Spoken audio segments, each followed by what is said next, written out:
Tefsiri Müyesser. Tevbe suresi. Euzu billahi mineşşeytanirracim. Ey Peygamber, Allah senin münafıklarning o'zlarini qabul qilganlik xatoligingni kechirdi. Ularning ichidagi rost o'zlari borlari sana aniq bo'lmaguncha va ularning orasidagi yolg'onchilarni bilmaguncha nemishqa ularning jihodga chiqmasligiga ruxsat berding? Allohga, uning payg'ambariga va oxirat kuniga iymon keltirganlar sendan pul melini sarf qilib, jinini atab Allah yo'lida jihad qilishdan qayb qilish uchun ruxsat so'ramaydi. Chunki jihadga chiqmaslik uchun ruxsat so'rash munofiqlarning ishidir. Allah buyurganlarini o'rindab, to'sqanlarni tark etadigan taqvodorlarni obdan biladi. Ey payg'ambar, jihadga chiqmaslik uchun sendan ruxsat so'raydiganlar faqat Allohga va oxirat kuniga ishonmaydigan, oxiratlik uchun yaxshi amal qilmaydigan, sen elib kelgan haq din to'g'riliq dilida shak bor kishilardir. Ular hamisha shak shubhilar ichida tangirqab yuradi. Ey payg'ambar, agar o'sha munofiqlar jihadga chiqishni xohlas edi, albatta jihadga chiqish uchun to'liq tayyorlik qilgan bo'ladi. Lekin Alloh ularning chiqishini yoqtirmadi. Shunga jihadga chiqishni ularga eg'ir ko'rsatdi. Ya'ni Alloh ularni jihadga chiqishga amr qilgan bo'lsa-mu, ularning chiqmaydiganligini bilganligi uchun ularga chiqmaslikni taqdir qildi. Ularga uylarda qolib qoladigan ayollar, kichik bolalar va yashanganlar bilan birga kelinglar deyildi. Ey mu'minlar, agar o munofiqlar sizlar bilan birga jihadga chiqqan bo'lsa edi, ular albatta mujohidlar safida fitna, fasod va buzg'unchilik teriydi. Oranglarga bo'lgunchilik selish va sizlarni bir-biringlarga o'ch qilish uchun cho'qim suxanchilik qiladi. Munofiqlar sizlarni jihoddan to'smoqchi bo'ladi. Oranglarda ularning ko'z quloqlari bor. Ular sizlarning ahvolinglarni katta boshlarga yetkazib turadi. Alloh o'ziga zulm qilgan ashu munofiqlarni obdan biladi. Ularga tegishlik jazosini beradi. Munofiqlar Tabuk g'azatidan ilgarimo mu'minlarning sepini bo'lishgan va ularni Alloh yo'lida jihad qilishdan to'sishga uringan bo'lsa-mu, maqsadiga yetamagan edi. Ey payg'ambar, bu munofiqlar sen elib kelgan islom dinini yo'q qilish uchun urinmoqda. Ular Uhud va Xandak g'azotlarida shunday qilgan va sana qarshi suiqasd planlagan edi. Allohning yordami keldi. Alloh islom qo'shinlarini kuchlantirdi. Kafirlar yomon ko'rgan taqdirdami, Alloh o'z dinini barliq dinlar ustidan g'olib qildi. Munofiqlarning orasida jihadga chiqmaslik uchun bahona izlab, "Men ruxsat qilgin, meni ayollarning fitnasiga giribtor qilmag'in" deguchilarmi bor. Amaliyotda ular munofiqlikdan iborat cho'ng baloga allaburun giribtor bo'ldi. Cheksizki, jahannam kafirlarni cho'qim qo'rshig'ichidir. Ularning hech biri jahannamdan chiqib ketolmaydi.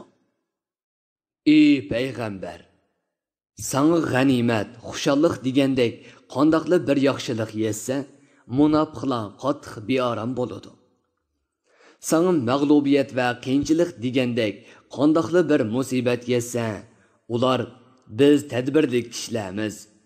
Shunga biz Muhammad bilan jihadga chiqmay, ishning oldini olgan ekanmiz deyshib, o'z qilmishlaridan va sang yetgan ko'ngilsizlikdan xushal bo'lib qaytishadi. Ey payg'ambar, ashu munofiqlarga aytqinki, bizga faqat Allohning lavhul mahfuzda taqdir qilgan narsalar yetadi.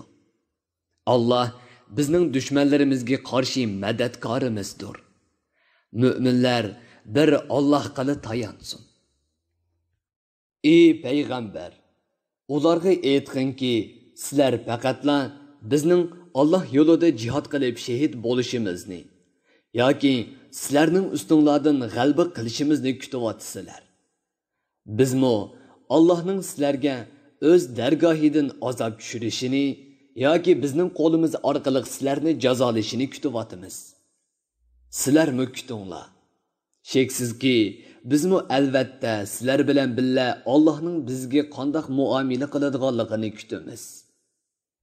Ey payg'ambar, munofiqlarga aytqinki, sizlar Alloh yo'lida ixtiyoriy yoki majburiy yo'sinda qanchalik pul, mol sarf qilib ketinglar, Alloh uni sizlardan hargiz qabul qilmaydi. Chunki sizlar Allohning dinidan chiqib ketgan va Allohning itoatidan yuz o'rgan qavmsizlar. Ularning sarf qilgan narsalarining qabul bo'lmasligidagi sabab shuki, ular Allohga va Allohning payg'ambariga ishonmaydiganligini yoshiradi. Namozga faqat xo'sh yoqmagan holda keladi. Pul melini faqatla ko'ngli xolamagan holda sarf qiladi. Chunki ular oxiratga ishonmaganlikdan islom farzlarini ado qilishning savobini umid qilmaydi. Ado qilmaslikning gunohidan qo'rqmaydi. Ey payg'ambar, Aşı munafiqlarning pul meli va farzandlari seni ajablandirmasin. Allah dünya hayotida faqat shu pul molni hosil qilish yo'lida ularni jafo mushaqqatga selib azoblashni va ularning kafir peti o'lishini iroda qiladi. Ey mu'minlar, o munafiqlar sizlarni aldash uchun yolg'ondan bizmi albatta sizlarning qatoringlardanmiz deb Allohning nomi bilan qasam ichdi. Amaliyotda ular sizlardan emas. Ular sizlardan qo'rqqanligi uchunlar yolg'ondan qasam ichgan qavmdir. Agar oshi munofiqlar o'zlarini sizlarning jazoinglardan saqlash uchun biror panohgoh yoki g'or va yoki gami degandek narsani tepib olsa, albatta ular shu tarafga qarab yugurishga boshlaydi. Ey payg'ambar, o munofiqlarning orasida sening yo'qsillarga sadiqlarni taqsim qilib berishingni ayiblaydiganlarimi bor? Mundaqlarga sadiqadan berilsa xushal bo'lishidi va eg'izlarini yumishidi. Agar ularga on sadiqlardan berilmasa, darhol xafa bo'lishidi va seni ayiblashga boshlaydi. Sadiqlarni taqsim qilish ishlarida seni ayiblagan oshu munofiqlar agar Allohning va uning payg'ambarining iltifot qilganiga rozi bo'lib, Alloh bizga yetarlikdir. Alloh bizga yaqinda o'z fazlidan ato qiladi. Allohning payg'ambari ato qilgan boylikni bizga taqsim qilib beradi. Biz faqat Allohning bizga keng rizq ato qilishini va kishilarning sadiqasini yeyishga muhtoj qilmasligini tiliguchilarimiz desa edi, ular uchun to'limi yaxshi bo'lgan bo'ladi. Zakat faqat hech narsa yo'q faqirlarga, hojatini qamdug'idek bir narsa bo'lmagan miskinlarga, zakatlarni yig'ishga belgilangan kishilarga, musulmon bo'lishi kutiladigan yoki iymonini kuchaytirishga muhtoj bo'lib qolgan kishilarga, yoki musulmonlarga foydasi tegadigan va yoki musulmonlarga yomonlik qilishidan saqlanish ko'zda tutilgan kishilarga, qullarni ozod qilishga, qarzga petib qolganlarga, Allohning yo'lida jihad qiladigan mujohidlarga, yo'l xarajatidan ayrilib qolgan musofirlarga beriladi. Bu Allah belgilab bergan taqsimotdir. Allah bandalarga nimaning manfaatli ekanligini obdan bilguchidir. Tadbirlarda va amr farmonlarida hikmat bilan ish qilguchidir. Munofiqlarning orasida payg'ambar alayhissalomga noloyiq so'zlar bilan aziyat yetkazib, u anglagan so'zlarning hammasiga ishinaveradi deydiganlar bor. Ey payg'ambar, ularga aytqinki, o payg'ambar har qanday yaxshi so'zga quloq soladi. Allohga ishonadi. Mu'minlarning bergan xabarlariga ishonadi. u iymon etgan va yo'liga ergashgan kishilar uchun rahmatdir.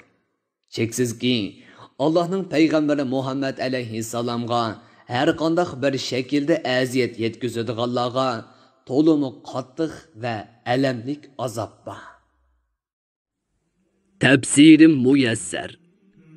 Bir guruhi ulamolar nashrga tayyorlagan. Tarjima qilguvchi Muhammad Yusuf Muhammad Tursun. Muharrir Abdurrahim Davlat. Korrektor Abdulaziz Aqhun. 2020 yanvar 1-nashri. Teklimakan Uyg'ur nashriyoti tarafidan nashr qilingan. Mikrofon oldida İmran Abdug'ani Sadai. Bu asar avlod detallarida tarqitildi.